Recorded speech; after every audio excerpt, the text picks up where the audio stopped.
Sir ఇప్పుడు బంగారం మనం తాకట్టు పెట్టి మ్యూచువల్ ఫండ్స్‌లో మనం ఇన్వెస్ట్ చేయొచ్చంటారా?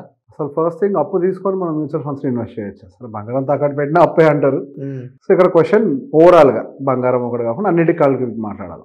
సో ఇక్కడ మేజర్ కన్సర్న్ ఏమవుతుంది అనంటే బంగారం పాయింట్ ఆఫ్ వ్యూలోకి వచ్చినప్పుడు మనకి ప్రతి ఒక్క ఆర్నమెంట్‌కి ఒక ఎమోషన్ ముడిపడి ఉంటుంది. ఇప్పుడు మనకి మధ్యలో ఏదైనా ఈవెంట్ మనం అనుకుంటాం ఏముంది కొద్దిగా ఎట్లాగో ఖాళీగానే ఉంది కదా బంగారం తీసుకొచ్చి బ్యాంక్ నుంచి డబ్బులు తీసుకొచ్చి అక్కడ పెట్టి మళ్ళీ మనం మ్యూచువల్ ఫండ్స్లో కొద్దిగా గ్రోత్ వచ్చిన తర్వాత తీసి కట్టేసి వాడుకుందామని.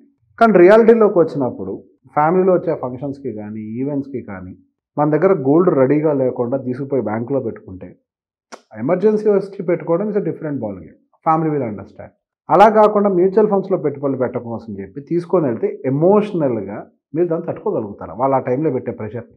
అదే పెద్ద ప్రశ్న. అసలు వాళ్ళు నిజంగా వాళ్ళు పెట్టే ప్రెషర్ మనం తీసుకోవడం సాధ్యం కాదు. ఎందుకంటే వాళ్ళకి అది ఎమోషన్. గోల్డ్ అనేది it's an emotion for every women. So ఈ విషయాన్ని మనం ఫస్ట్ మైండ్లో పెట్టుకోవాలి. నెంబర్ 2, మీరు వెళ్ళి బ్యాంక్లో పెట్టారు. ఎంతకి ఇస్తారు? మేబీ 9% ఆర్ 8%, 9% ఇంట్రెస్ట్ రేట్కి ఏదో ఇస్తారు, లేదా 10% ఇంట్రెస్ట్ రేట్గా ఇస్తారు. సరే 9-10% ఇంట్రెస్ట్ రేట్కి ఇచ్చినప్పుడు ఒకవేళ మార్కెట్ కనుక లాస్ట్ ఇయర్ లాగా రిటర్న్స్ ఇవ్వకపోతే అప్పుడు ఏం చేస్తారు? తట్టుకొని నిలబడతారా? మనకి మన ఇన్వెస్ట్మెంట్స్ అనేది దానికి అంతటా పాడుకోవు.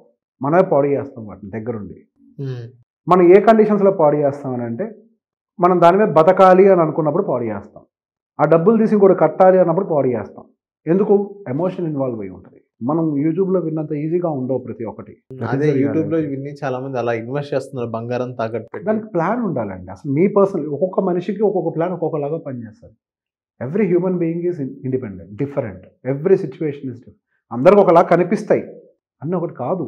మీకుండే సర్కమ్స్టాన్సెస్ వేరు, మీరు ఎదుర్కొనే పరిస్థితులు వేరు, మీకు వచ్చే పరిస్థితుల యొక్క సైజు వేరు. It is not that easy. Don't play with money. నేను చాలాసార్లు ఇదే మాట చెప్తాను. Don't play with money.